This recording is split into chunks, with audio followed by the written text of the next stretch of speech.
bringing you Terrible Tarask Tales, question and answer session number one, hosted by our friend Miles, who plays Layden on the stream. Hope everyone can hear us okay. We will be answering questions we've got from the Discord, we've got from Facebook, and questions that are presented to us live in the chat. So, with all that said, I think it is time to turn the microphone over to Miles, and let's get started.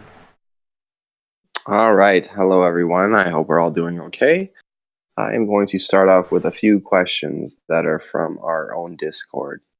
The first of those questions are being, why does the party group, whatever you want to call us, choose DR 1371, the year of the unstrung harp, as the start date of where we're at? So, Kale? Well, starting in DR 1371, is about giving us enough time to make the world really our own. If you start later than that, you're dealing with, like, either the effects of the Shades' return to Forgotten Realms, which is a major event, and spirals into a lot of different things, or you're dealing with the 4th edition stuff of the Sundering, or you're dealing with the post results of that, which is what current 5th edition plays in. And so when we start earlier, we're kind of going back to our roots as a table, as a group, and saying, well, 3rd edition lore was lots of fun. We have unresolved storylines there. Let's give ourselves a spin-off point from the basic continuity, especially if we continue to do later seasons. We want to be able to separate what's going on in our world from the the current meta or the current storyline of whatever is going on from Wizards of the Coast. We appreciate all their hard work. They're great storytellers and everything, but we wanted to create something that was unique to us and that felt familiar to us. And since a lot of us came to Dungeons and Dragons in the late 2nd, early 3rd edition, that's the lore that we like. That's the lore that we want to use. And to be honest, I think there's a number of people out there that if our group were to stop the spell plague from happening, and through our community, we were able to create a shared world where 4th edition continuity never occurred. I think there'd be a number of people that would be happy to see that. So that has kind of inspired me as well to go that route. All right. Well, I hope that answers that first question there. I will apologize that we don't actually have the individuals that have asked these questions. So in the future, if you are asking these questions, if you want to leave in an @name and we can put that in, we'd be more than happy to do that if you'd like.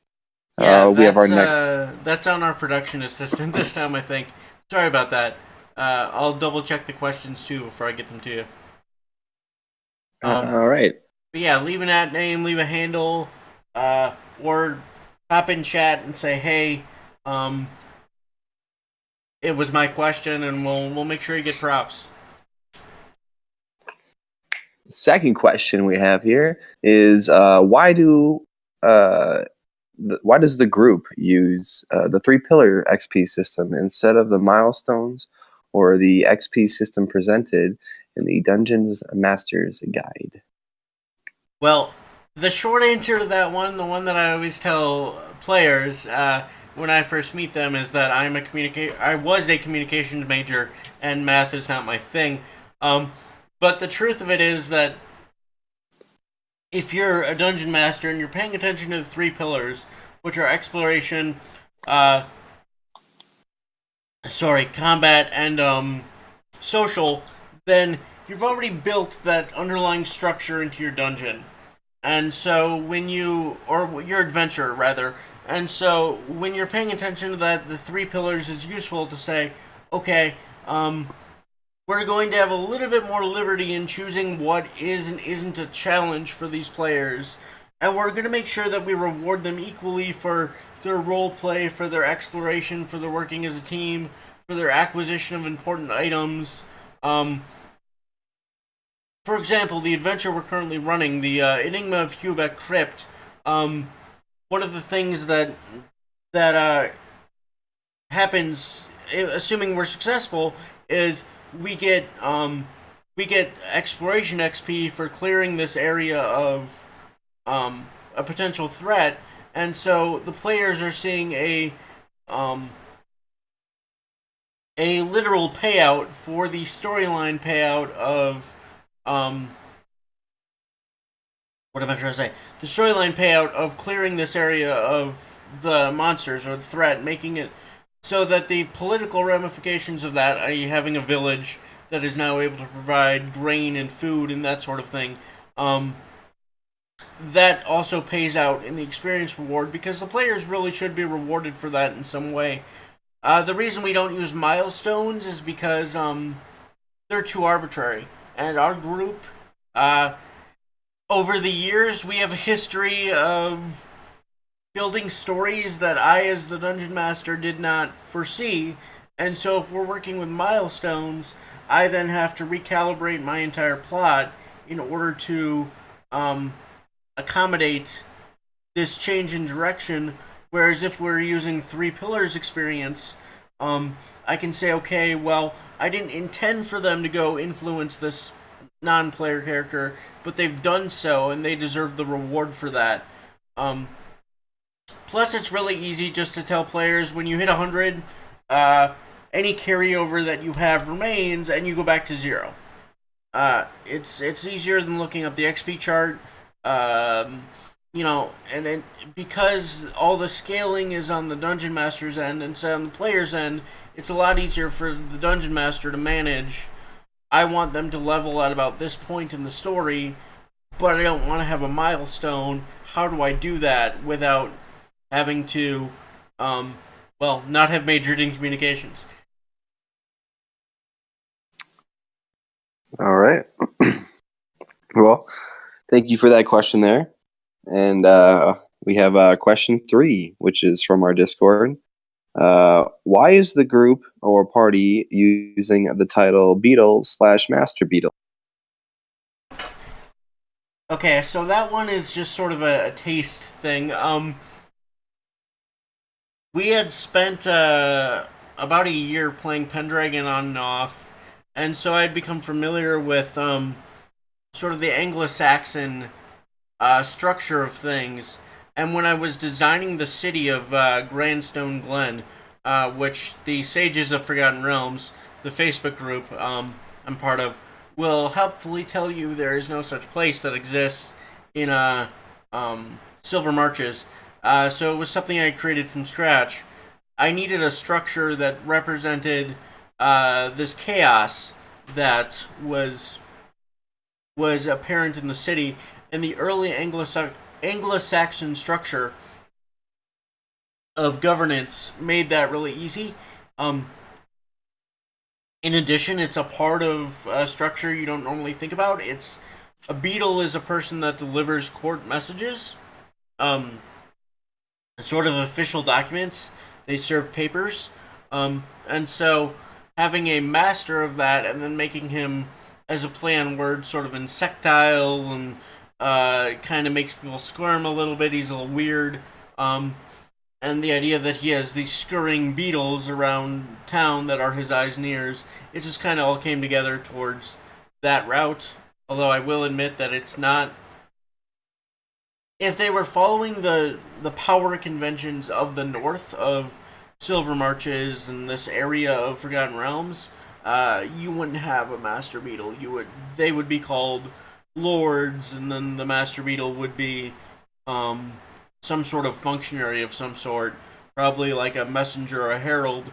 But I wanted, again, to emphasize the fact that the city, even though it is a city on paper, is very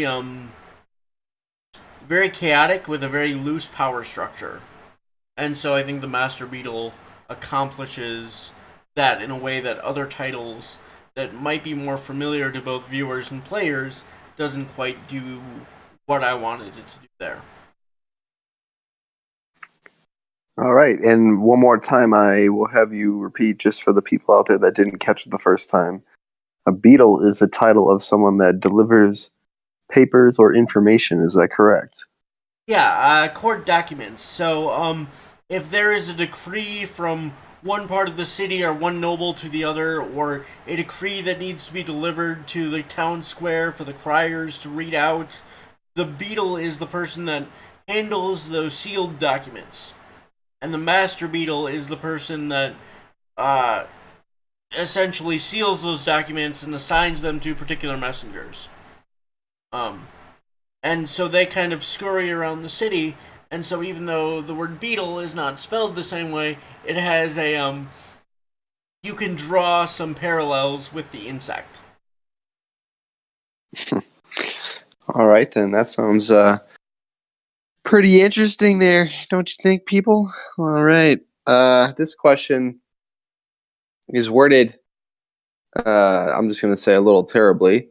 So I'll just spit it off how the person asked it to us. So they ask, how the city of Grandstone function? um. All right, I think that's supposed to be. Miles, help me out with this here, but I think it's supposed to be how does the city of Grandstone function? I thought that that's what they were asking, but I wasn't sure there, so I Okay, had well, to. if if I'm not answering your question correctly, please re-ask it in the Discord, and we'll put it on the next Q&A with or without your name. I don't really care, but we'll try to help you get to the root of what you're asking because we really do want to engage with the fans, be able to answer their questions. Um, excuse me, I need water real quick.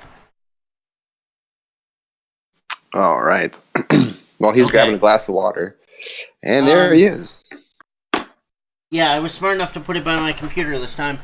All right, so how does the city function? Well, part of that is going to be discovered by the players, so I don't want to give too much away. But I will tell you that it is a city in the sense that it is a large settlement with a wall and a military and an overarching government structure broken down into districts within the wall. But it was founded by 11 different heroes um, who had their heart set on running a city without doing any of the real work that comes with, a city growing from a village or a hamlet to this massive walled metropolis. And so,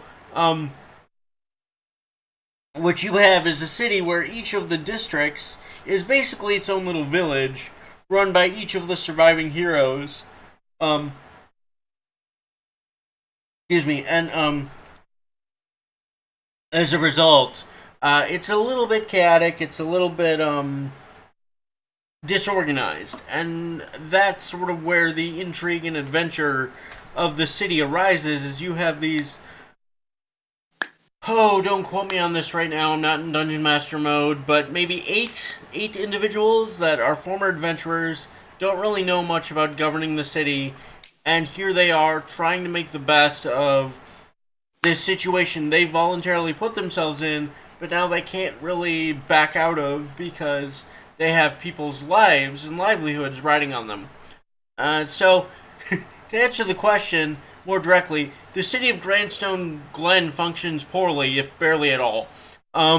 But it functions by a council of nobles, former heroes, mostly backed by one of the heroes' noble family because she came from nobility to start with, and then her husband is sort of this wizard that doesn't really give a shit about much, and he will kind of step in as the arbitrator and say, okay, we have a tie. I don't really give a shit, but this is the way I'm going to choose to make my decision. He should be a fun character to play later. Full disclosure, he was inspired a little bit by Rick from Rick and Morty, but I don't think he's quite the same character. Part of him also comes from Radagast from the Hobbit movies and Lord of the Rings canon and that sort of thing. So he should be a fun character to interact with later along the line, but uh, the city of Grandstone Glen does not function very well unless it's brought together by some sort of threat, whether it be new heroes that come in and try to shake things up, or which is likely in the case of our party, or an outside threat like a barbarian or orcish invasion or something would see the city actually function as a whole unit instead of a separate collection that hang out behind the same wall. I hope that Okay. answers the question. Again, I'm sorry we didn't understand your question. Next time we'll try better, or we'll if the moderators catch a question that's phrased a little weird, we will we'll try to clear it up before the next Q&A. All right. Well, there you have that. And we have our final question. Now, this is a question about what has occurred during episode 1, which we do apologize, but I will repeat, we had some technical issues. We do have a recap on that episode. Um, but this is a question about something that happened in that episode. The question is, where did the bartender at the Dwarven Teat get an eyeball for Layden's drink when Layden had requested a ale with an eyeball in it um, while the group was ordering around? And the follow-up question to that is, why did it not seem to bother anyone on the team either? Take it away. Um, well, the least complicated answer to that is that the Dwarven Teat in particular is a tavern that exists run by adventurers, for adventurers, and for hardy dwarven folk. Um, it is one part tavern, one part um, economic like mixing zone with the rest of the city for the dwarven people, and so they've had a number of strange requests. Not that dwarven cuisine is particularly weird, but the tavern master, because they don't use the word barkeep or bartender. In Forgotten Realms, to my knowledge, they use tavern master.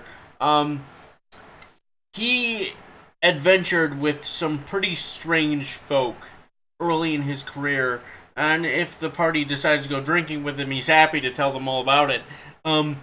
But they adventured with some pretty weird folk with some pretty weird eating habits. They've been around, Quagoths and Underdark creatures, and they've kept various things you probably shouldn't keep as pets. Um, and so something like, hey, I would like a chicken eyeball in my drink is weird, but it's not asking for, like a fried baby or something. It's a piece of the offal of the animal, which, if not sold to a customer, would be sold to the booming alchemist community that exists within Grandstone Glen. And so, as a result, they were not particularly bothered by this request. Um, they've had stranger requests. You know, as far as why the rest of the players were not bothered by it, I think it's really hard to tell in the actual episode. And it certainly isn't covered very much in the recap. But I think all the players did a wonderful job of reacting to that. Um, and they continue to do a wonderful job of reacting to Malasai and Layden and that duality that exists, that monstrosity that sort of comes out their in the way Miles plays the character. Um, I think that Petrum and I think that Mirabelle and I think that Sir Micah's player characters, or rather players, have done a wonderful job of allowing that to be incorporated, um, so that we can get the full extent of Layden and Malasai's character without it being overpowering. So I think that that's the answer we're looking for, is that the tavern master um, would have sold the remainder of the chicken to an alchemist shop or something, but he had the stuff on hand because when they butcher the whole animal, and he was not bothered by this sort of thing because, well, it's not the weirdest request he's ever gotten in his tavern. All right. And I can tell anyone that the group was somewhat bothered. They are all adventurers. So yes, I agree with the dungeon master here, Kale, that they seemed on edge from it, but not necessarily completely put off. Um, they had already heard um, Malasai's voice, at least in that episode before that had came about, so it wasn't something that was necessarily completely off. So that's another thing that people may have missed because it was just a recap and not the full episode. So Well, and I also think that if you looked at like the reaction to Malasai eating a femur, or you or crushing a skull or whatever, and I think you also did you eat a liver last game? You rip out something's liver and eat it either last session or the session before. we haven't gotten to any battle last session. Last That's session true. We was didn't. meeting up. Yeah. That's true. I feel like when you eat parts of monsters, for the most part, the only one that really is sort of becoming used to it is Petrum, because he spent the most time with you. But like, if you watch, although it's not up anymore, so I can't say if you watch it, but the reaction, the strongest reaction we've had to your character being monstrous, Miles, would be, I think you would agree with me, when you ate the dog. I think that was the closest we had to like a, okay, what the hell is happening here, versus, okay, this guy is a little weird. Um, and that just might be because how we view dogs in our society, and the fact that we have one as a mascot, although he is not currently wanting to be near the camera. But yeah, I think that the players have done a really good job. Just to reiterate, of dealing with the duality of Malasai and Layden as you portray him, and you've done an excellent job of really drawing the line between, okay, here's Layden, okay, here's Layden influenced by Malasai, and okay, here's Malasai doing his thing. Um, and I think that we haven't really had too much of a blurring of those three yet. So it'll be interesting to see which personality becomes more dominant, and I think the viewers will definitely have to tune in to see what that's going to look like. All right. We have our second group of questions, which is from Facebook. So, Kale, we have someone asking us, why is or isn't it wait, I'm sorry, let me see. I might have copied and pasted that wrong. If the questions are bad from Facebook, it's probably because I pasted them wrong or edited them in some weird way. It's they're basically asking, why is or isn't the stream Spelljammer? Oh, okay. So that was from the Sages of Spelljammer group, or maybe the public Facebook Spelljammer group. I'm not really sure. Well,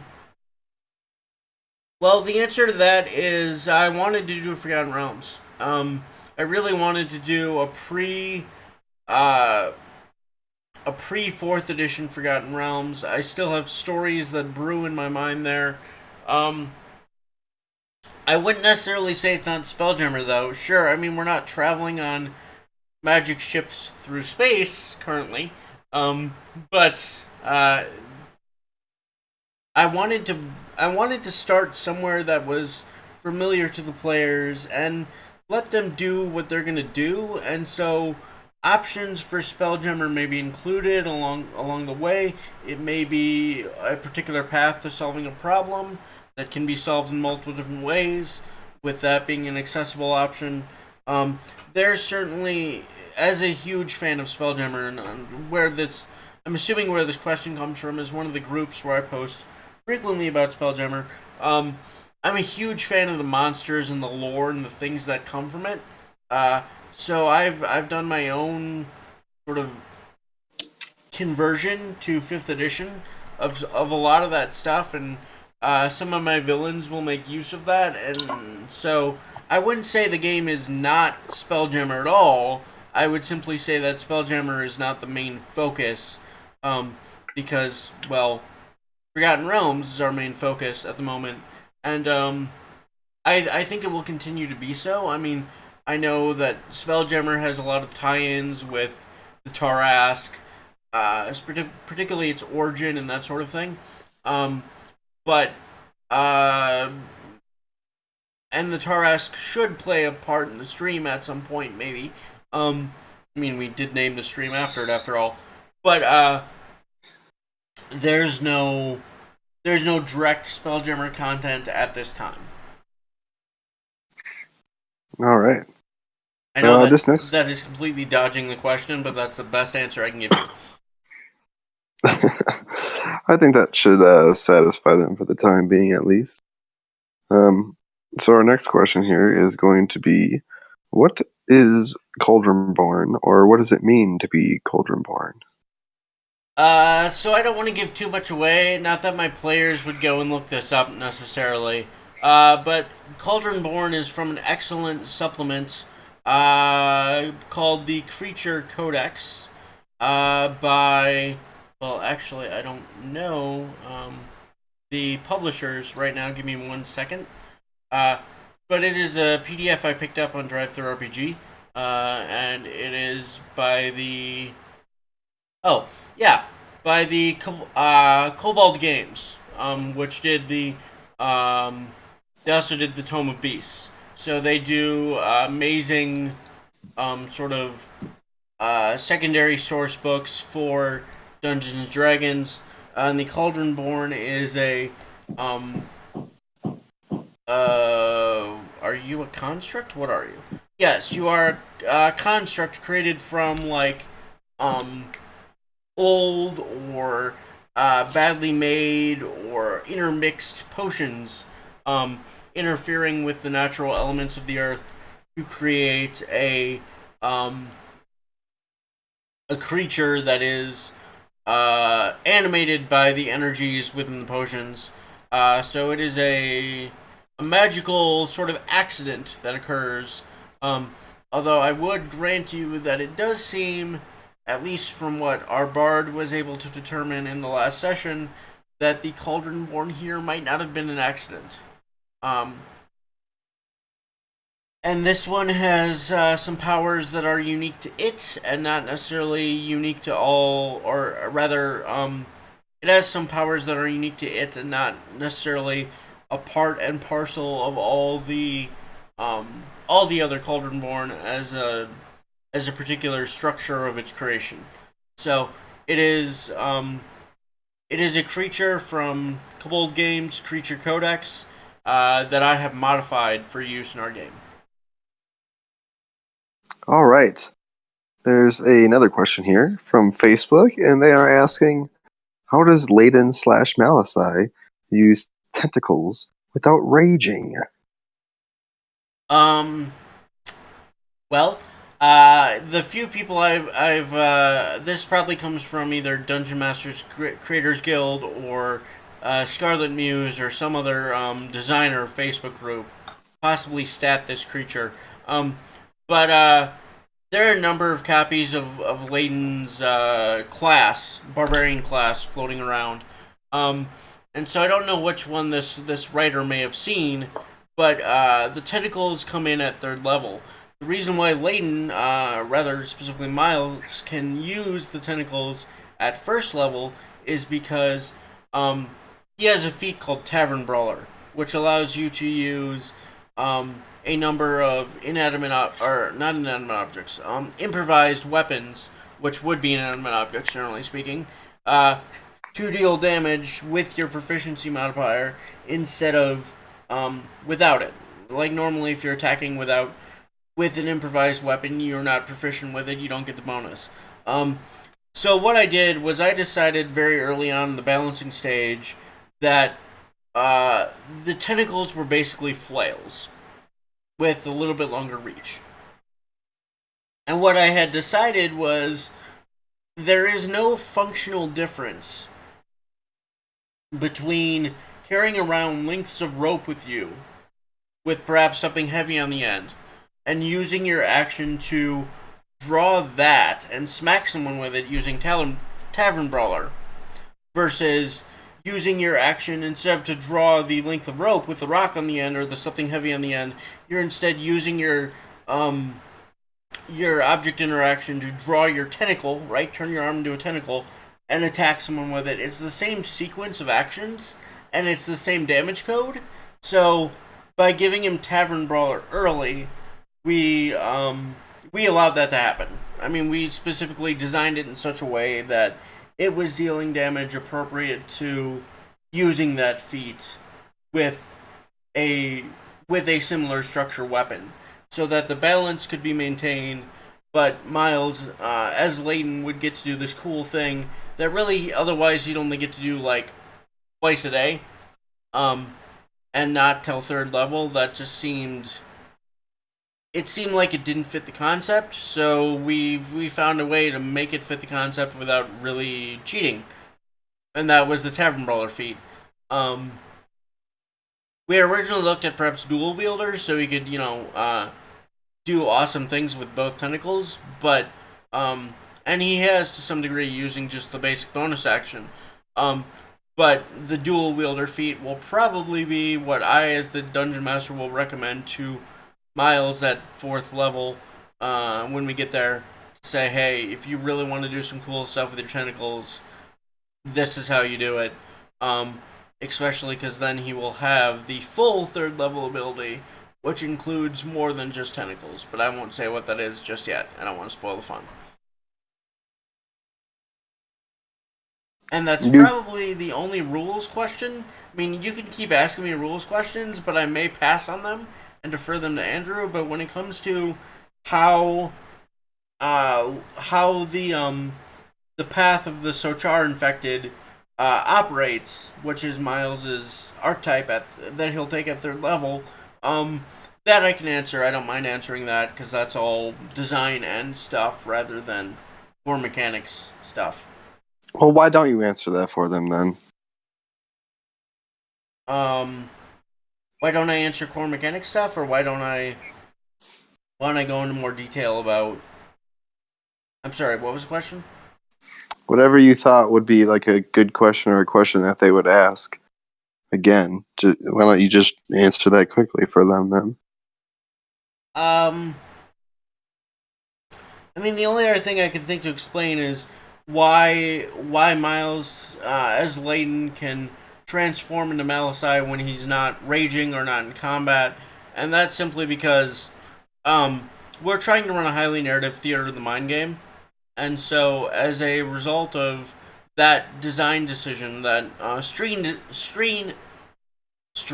design decision, rather than a game mechanic design decision, we decided that as long as he's not receiving any mechanical bonus for doing so, until he hits until he gets them through ribbon abilities and things that occur in his class design,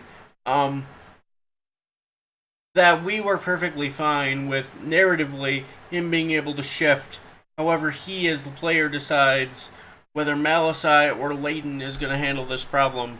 And yes, he is playing 2 characters in one body, so if you haven't caught on to that fact, I will just state it clearly and unequivocally right now. 2 characters, 1 character sheet, 1 set of stats, 1 set of abilities, 1 set of skills. That's Layton and Malasai. It is, design-wise, it is still 1 character. Everything about him fits on 1 character sheet.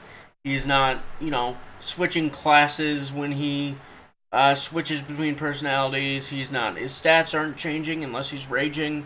It is purely a narrative-driven, player-driven choice uh, with Miles' amazing voice acting behind it, that allows you to see the shift between the two personalities or the two quote unquote characters within the one character. So I think that that answers other questions I've gotten about Layton up to this point. Um, that is sort of where I uh, like Andrew is definitely our core guy, and he's gonna be able to answer all the core rules questions for you. But when it comes to my homebrew, um, that's something I don't mind talking about in Q&A. So if more of those questions come up in the future, again, I'm happy to answer them, explain how the class works, especially once we get the beta of it out um, onto Dungeon Masters Guild. We finish the layout and stuff and throw that up there. I'd be more than happy to do an entire session just on Layton and Malicine, maybe, as long as I can work with Miles to make sure that we're not spoiling anything, because all the player characters have built these amazing arcs of things that they would like to happen. I'm not going to say whether or not they will happen, but I will tell you that uh, as excited as I am for um, to see where my story goes, I'm more excited to see where the players take my story and where their stories go. And they've all got amazing stories, but since we're talking about Malicine Layton, I will tell you that uh, Miles has really thought this character out. Um, it's not that every detail of it is planned. It's not that there's no spontaneity. It's just that you're really gonna want to tune in to see what he does. Let's put it that way. All right. I have one more question here from Facebook that is asking what a cave goblin is. Oh, okay. So, again, this is might irritate some of the core people, but a cave goblin is a species of goblin that comes from the amazing um, Kickstarter funded. What is this book called? The Ultimate Horde Bestiary. No, sorry, that's not what it's called. That is what I call it. It is called the Ultimate Bestiary Revenge of the Horde. Um, and it's by Nord Games, and no, I'm not affiliated with them. I just really like their stuff. Uh, if you are a dungeon master that is, goblins and orcs and things and ogres have become stale for you, this is the book that solves that problem. Cave goblins are one of three species of goblins.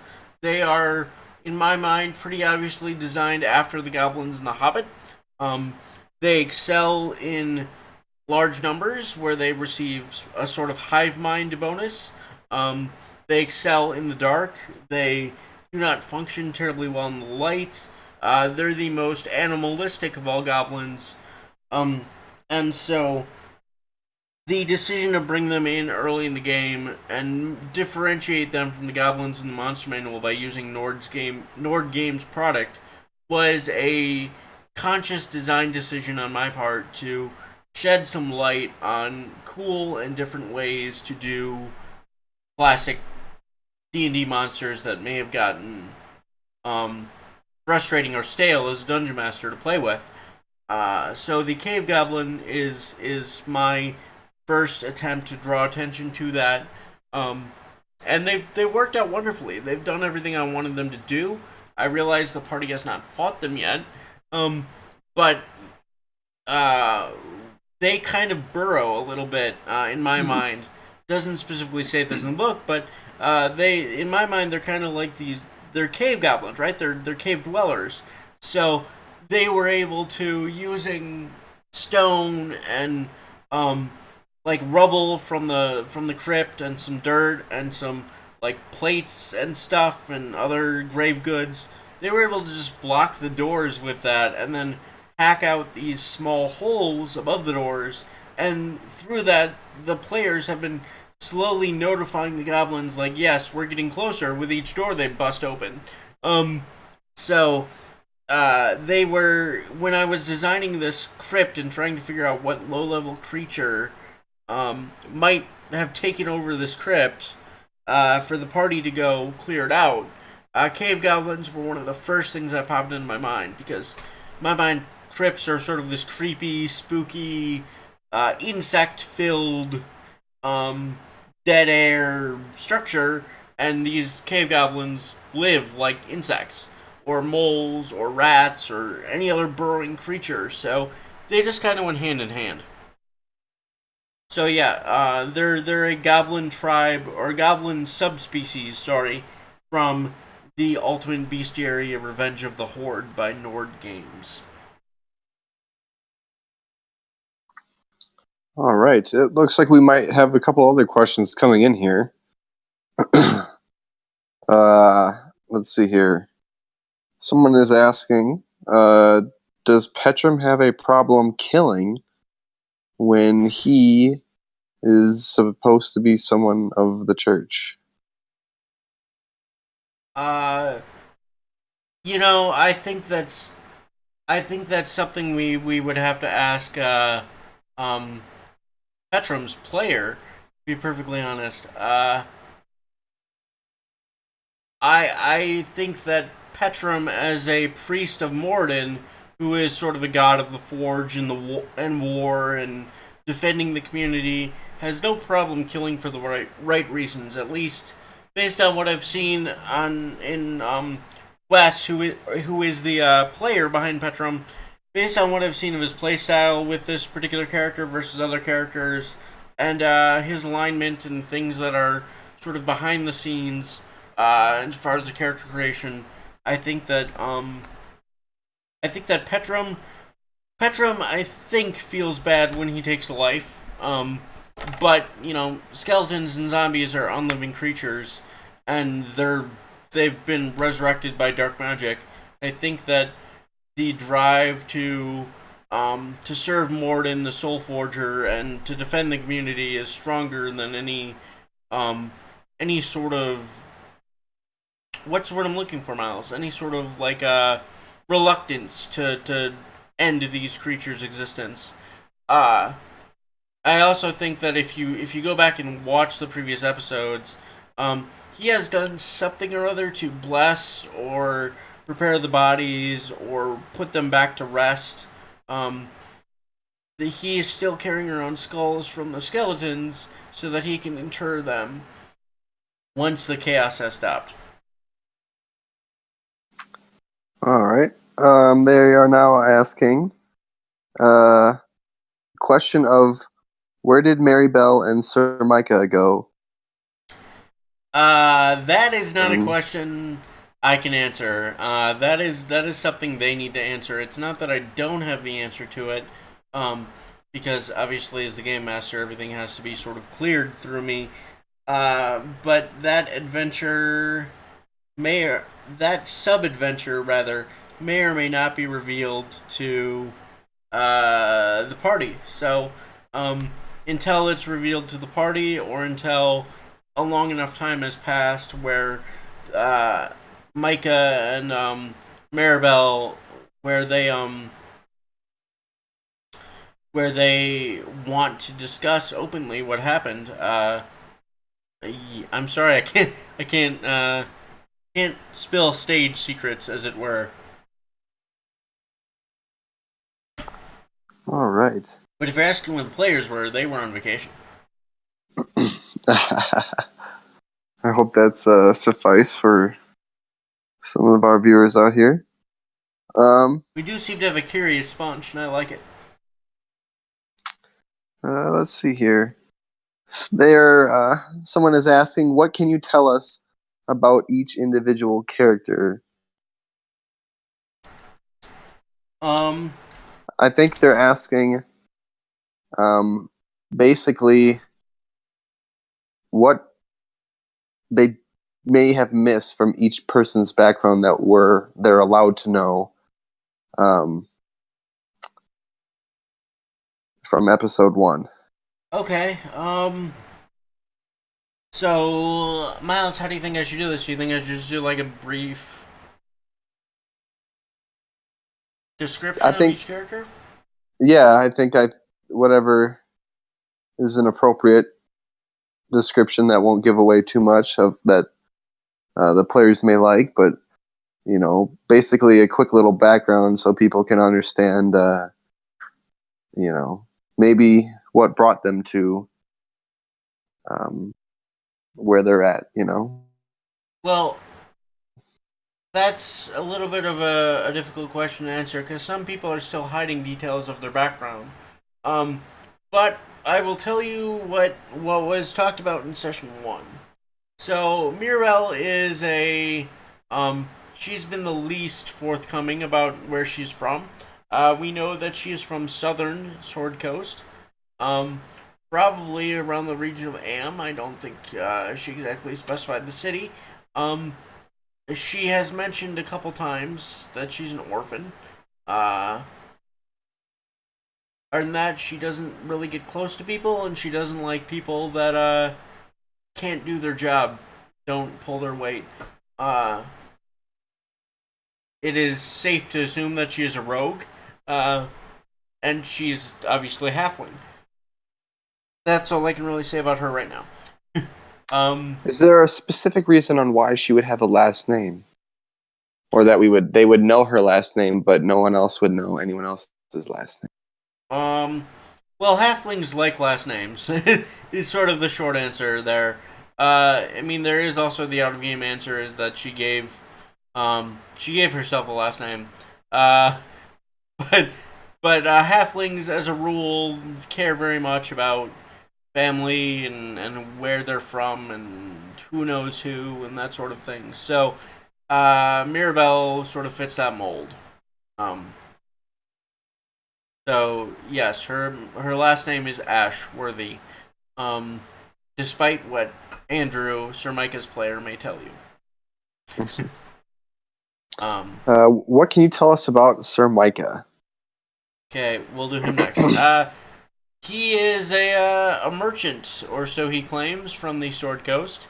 Um, he is a sailor, and he obviously has some schooling in courtly manners and sword work and that sort of thing. Um, I don't know if you can see on the art here, but he's got a little bit of a family crest. That's important, although I can't say why. Um, it is safe to assume that he is someone of decent to high breeding. Thus, why he calls himself Sir Micah. Um, but he is also a man of many aliases. Um, he's used his disguised self at least twice I can think of on the stream, and he does like to talk and to tell tales and to tell stories. So who's to say what is true? But he is a sailor, and he definitely put his sword skills to use on the high seas of the Sword Coast. All right. With his name being Sir Micah, is he from any? I don't know how to put it. Noble House. Yeah, there you go. Um, That's a good way. I don't know if you can tell the viewers that or not. well, I Or will say this. So he is a sir. Sort of. I mean, at least one of his identities is a sir. And if Andrew chooses to um play Sir Micah in a way where he is willing to discuss his backstory more, or he shares more with the players, then we'll reveal that. But I think that let's say this: if you were a member of a noble house and you were um, gone for an extended period of time, there would be either a reason why that is, or there would be consequences to that action. So, um, I'll give the viewer three possible scenarios. The first is that he is noble in some way and had to leave. And so the sir would then be a last sort of frapping of that old life. The second option is that he is not a Sir, and this is all a scam, and he's very good at it, which, given Micah's personality, is not terribly outside of the realm of what could happen. Third possibility is that something, he did not like the way something was happening at home, and so he left, and there are people looking for him. I think, that you'll find it is some combination of the three. What from which pots the ultimate mixture ends up being. How much of what, I'm not really at liberty to say. I am at liberty to say that just as I'm excited about Clayton and Malasai and where that is going, I'm very excited also about how Sir Micah is going to deal with whatever consequences may have led him to Waterdeep, and then from Waterdeep to Grindstone Glen. Why he made an almost 1,000-mile journey to get where he is a question that I deeply hope we can answer on the stream. All right. They're asking, even though you've talked about him, can you explain Malasai and Leyden? I'm assuming that's a backstory question still? What I can answer on that is what you can know about Malasai is what you can hear on the stream and what you can see in the artwork. Oh. But Leyden, you can answer what you want. Okay. So, I'm assuming this is in the same sort of backstory type question.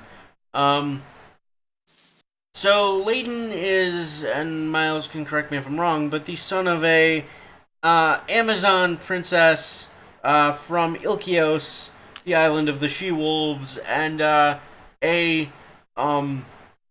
sky pony warrior, now turned chieftain of the renewed Golden Eagle tribe. They were both adventurers. Miles's background is, or rather Leyden's background, Miles being the player, Leyden being the character, is a son of lineage, or child of lineage, which is I forget which book specifically, but one of the books I picked up from Dungeon Masters Guild. I will credit you somewhere, and once I figure it out. But he is the descendant of literal heroes who have decided to settle down and recreate the Golden Eagle tribe. And so I think, without going into too much detail because I don't want to spoil it, it's been said on the stream that Leyden's brothers and sister are much, much better at being the children of heroes than he is. We joke that one of the only times Leyden's ever successfully hit someone with a sword was when he accidentally, caused injury to someone during combat training when he wasn't trying to. So Leyden is he's an Uthrat, or Earthguard, sorry, Northern Barbarian, but he's still very young. He's very scrawny. And I think he's just trying to make his way in the world, and I think we can relate to that. I certainly could relate to that in high school. All right. Is there anything more you'd like to add? It's your character. Feel free to talk about him. No, I think that's a good enough, I'll let you describe it like you're describing everyone else's. I'm not going to give more or take less away, so. Okay. And what can you tell us about Petrum? So, Petrum is interesting. Petrum is an Earth Genasi, obviously. But he is not from Earth Genasi or Elemental parents.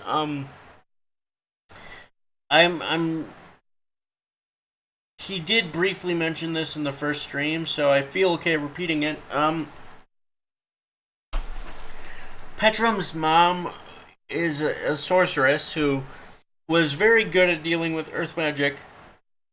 And earth magic was kind of the center of her sorceress abilities, and so he was infused with this elemental earth magic throughout the course of his gestation into growing into a full-born child. Um, and that's what infused him with the Earth Genasi traits that we see so clearly in this beautiful art by Andrew Ribas.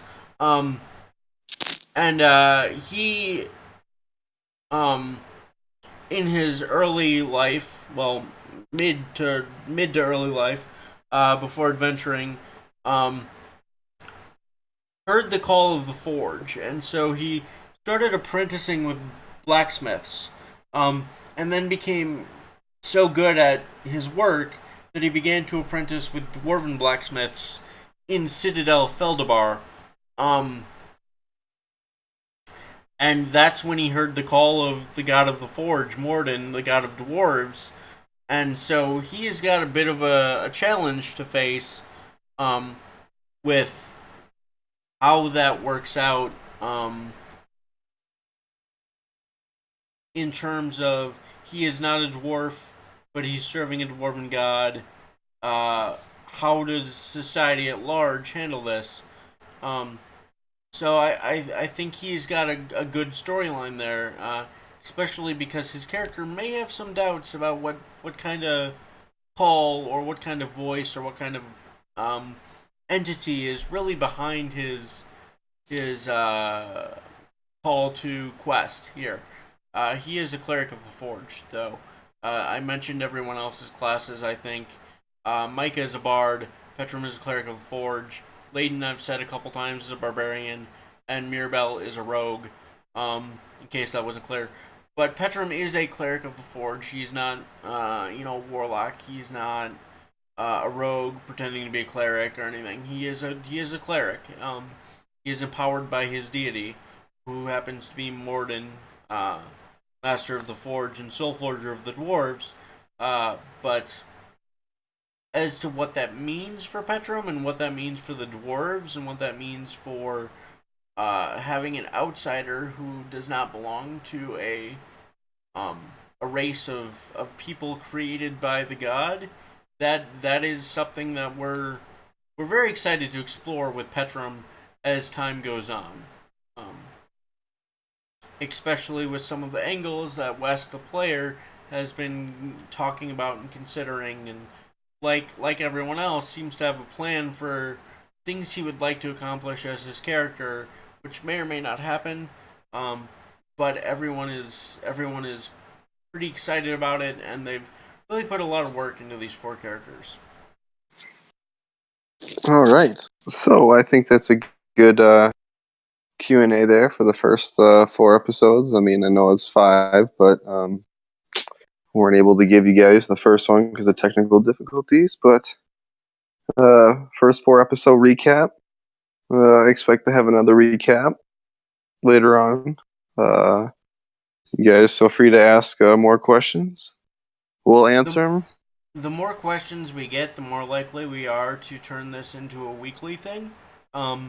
Originally, we had held off until we could give everyone, I think I said 3 to 5 solid episodes without massive lag or audio drop or any of those other issues we had the first round. And then I wanted to make sure there were enough questions for it to be worth everyone's time to watch this. So, if you have any more questions, please, hop over to our Discord. I will put a link in the chat. Discord is where we generally interface with our fans, with other people in the community. We're always happy to have you. We're currently, well, I can tell them about the early bird thing, right? Yeah, I think I can tell them about the early bird thing. I'm going to, and if I get yelled at, I get yelled at. So we're currently working on growing our community, and so if you join our Discord, and you are part of the original push to get us to um 50 followers, and um get us to the point where we have a community that we can work with and play with and have fun with, and talk about D&D and talk about nerd stuff and just have a good time. If you want to be a part of that and you want to get in on the early levels, the first um 5 to 6 people to join our community are going to get special for life privileges when we hit that magic number. I believe Twitch says it's 50. Um, so we're looking at the first 5, 6 people not having to subscribe in order to um, get access to our subscription only content, which will continue to grow as we continue to grow as a stream and as a community, and as we start to publish stuff. Being a subscriber, having that silver key, is going to be um, is going to gain value the bigger the community gets. And so I've talked with the other people that are helping make the community what it is, particularly our Gnomeland Bard, and our moderators and things. And we really feel like rewarding the early people, the early members of our Discord, the early followers of our Twitch, is going to be um, appropriate for what we're trying to do. So if you want to click on the Discord link and head over there, um, we'll make sure that if you're one of those first 5 or 6, you get that access as soon as it becomes available to you. And do not forget to put your name or at name if you want to get a shout out for the Q&A question. Definitely, if you have questions, I'll talk to the mod team, I'll talk to our production assistants. We will make sure that you get the credits for your questions. I can't say that if you're coming to us from Facebook that you're going to get the same shout out. I'll try to ask if I take your question and I put it in Q&A. I will try to ask you on Facebook and make sure it's okay to shout out your name. But for the moment, I'm going to say if you want a shout out, I know Miles is probably a little bit more generous about this than I am, but if you want a shout out on the stream, either ask us in the stream chat while we're live, or ask us on the Discord, and we'll talk to the production assistants and moderators and make sure that you get your credit. All right. I think that's what we got for you, folks. I don't think there's nothing left. All right. Tune in this Wednesday. Yes, the call to adventure will go out again, and we will be responding to it this Wednesday evening at 8 o'clock Central Time, which I think is 7 for you, right, Miles, or Mountain Time? Yes. I am in a legal state. Yes. So I made that joke on the stream last week or the week before, but I was entirely serious. It is legal where it's happening. We are all adults, and so I know that some dungeon masters have rules about I don't want any drinking or any smoking or any whatever at my table. But we're people having fun, and we're just inviting you to our table. We're not trying to be anything fancy, and it's legal where it's happening. All right. All right, and we will see you on Wednesday. Again, the call to adventure goes out at 8 p.m. Central, 7 p.m. Mountain Time. And we are